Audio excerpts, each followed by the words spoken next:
Hi folks, I'm so sorry that this wasn't posted up yesterday. I was deep cleaning my flat all day for my very dear sister-in-law coming to stay.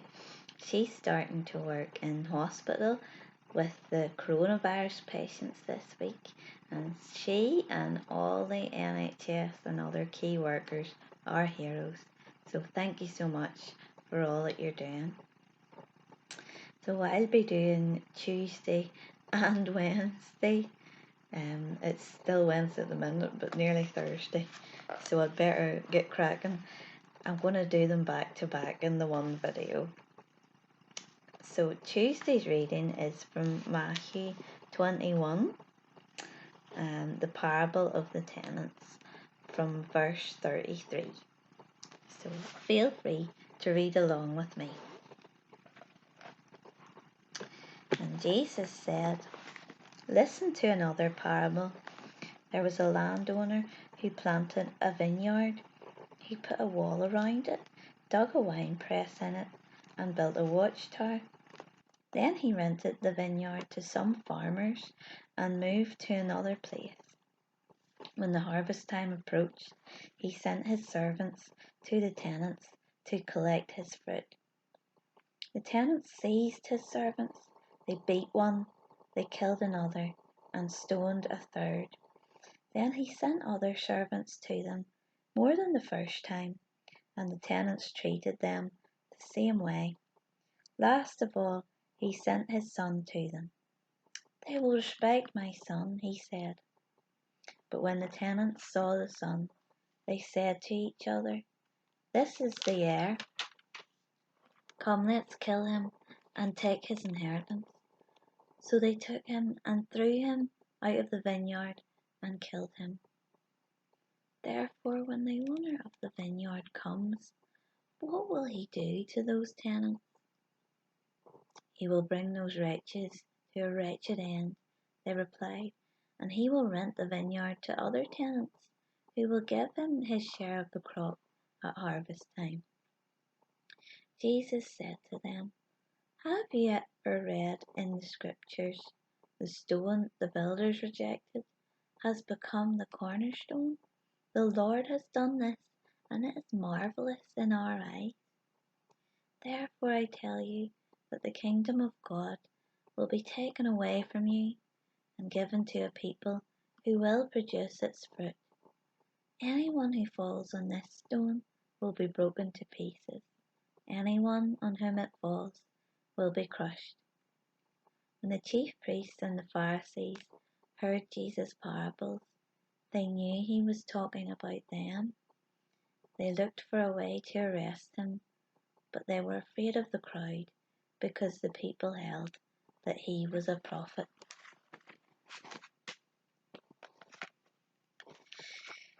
I remember learning about another plague way back in P7 in another time in our wee country. The potato blight of the Great Famine in Ireland from 1845 to 1849. Our teacher did readings from under the hawthorn tree, and it always stuck with me how awful it must have been to not have anything to eat with all those potatoes rotting away.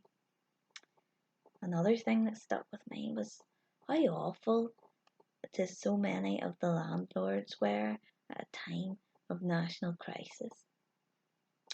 And much like the money changers and the merchants in the temple, these landlords were only in it for as much money as they could get from their tenants. They didn't care about them. And so many tenants who were poor and couldn't afford the high rent that they were being charged, they were evicted. They were turned out at whatever time the landlord chose. At a time of famine, of starvation and disease, this was basically a death sentence. How could they be so cold and heartless? 11-year-old me thought. And so this parable also makes me think the same thing 20 years later, except this time the roles are reversed. and the tenants are inflicting death sentences on the landlord's servants and his son. The landlord has every right to have his fruit collected. He owns the vineyard, and so it belongs to him. But this time the tenants are only in it for what they can get. They don't care one bit about the landlord. They only want his money, his inheritance, and so they'll kill the son to get it. Their murderous greed doesn't last for long, and they are brought to a wretched end by the landlord himself. Jesus is the master storyteller, isn't he? He always has been and always will be. He speaks about people and situations that his listeners can relate to and understand completely because he knows them completely. And here he's speaking directly to the chief priests and the Pharisees, who are literally plotting to kill him. Their ancestors treated the prophets of Old Testament times in similar ways, and these are the servants that Jesus is referring to in the parable, right up to the beheaded John the Baptist.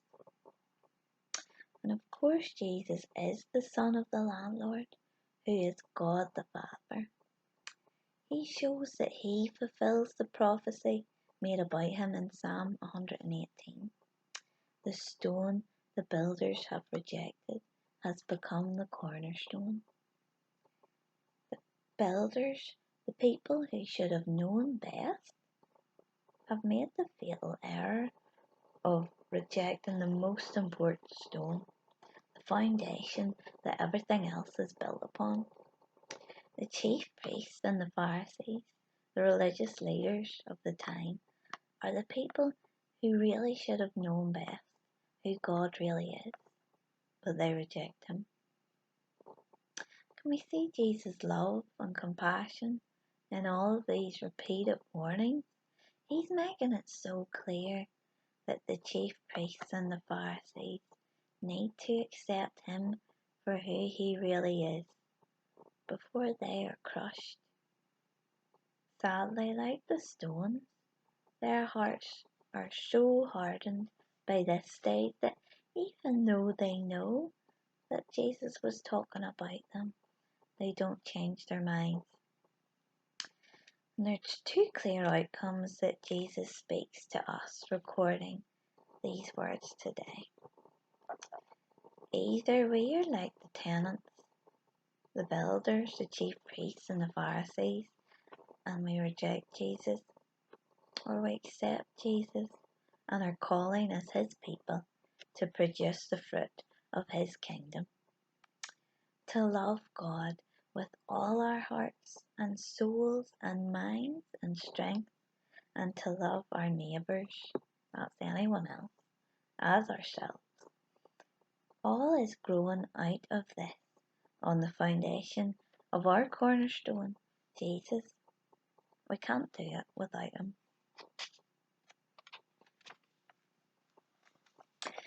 And now our reading for Wednesday. We jump ahead to Matthew 26, this time to Jesus being anointed at Bethany and starting at verse 6. So Matthew 26, chapter 6. Again, feel free to read along with me.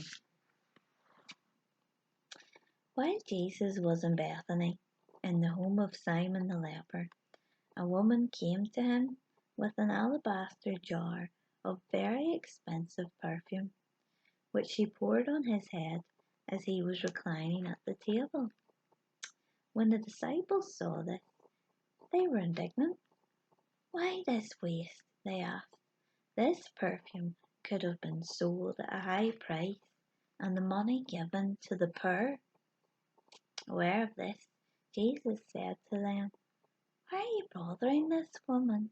She has done a beautiful thing to me. The poor you will always have with you, but you will not always have me.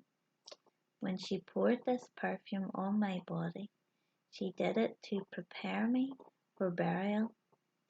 Truly I tell you, Wherever this gospel is preached throughout the world, what she has done will also be told in memory of her.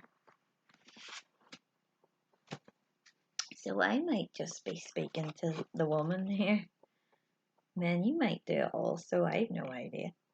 But do you ever go into Boots or the duty free at the airport with the sole intention of having a spritz of your favourite perfume? Or your aftershave or fragrance? My favourite is Daisy by Marc Jacobs, or anything really florally and summery, because I love having a wee cheeky spritz of it because it's free. And a bottle of the perfume costs about 60 quid. And I'm guessing good quality perfume is so expensive because of all the good quality ingredients that go into it. And not much has changed in that sense from 2000 years ago when we read here about another very expensive bottle of perfume being poured by a woman onto Jesus' feet. Now, I'm sure a lot of us are very familiar with this story, but I know I really need to let it sink in how outrageous it must have been at the time. Women were generally looked down upon, and not even spoken to in public in Jesus' society, to be seen and not heard, and certainly not to be watched gobsmacked by everyone in the room. Even today, if you saw somebody doing this, if you saw some total randomer going over to someone else and pouring a whole bottle of Chanel No. 5 over their feet at a party or a family gathering, they would think they were absolutely crazy. And the disciples evidently thought this too when they looked at the woman and they saw this as being a complete waste. And there's such a contrast here between the woman and the disciples not really getting it. And Jesus is quick to point it out in front of everyone. In a society that sees women as second-class citizens, Jesus truly honours this woman for the rightful honour and love that she shows to him. It's a public declaration of her love and her devotion to Jesus, but it's also a recognition of what he would have to do, that he would have to die, because as Jesus says, she prepares his body for burial. She realizes the sacrifice Jesus is going to make for her and how beautiful it really is. And so how can we show our love for Jesus extravagantly? We won't be able to do what the woman did, but we can ask Jesus how to love him on the same level, to be thankful and joyful and prayerful to such an extent that others are gobsmacked by the difference in us. Gobsmacked. Good night.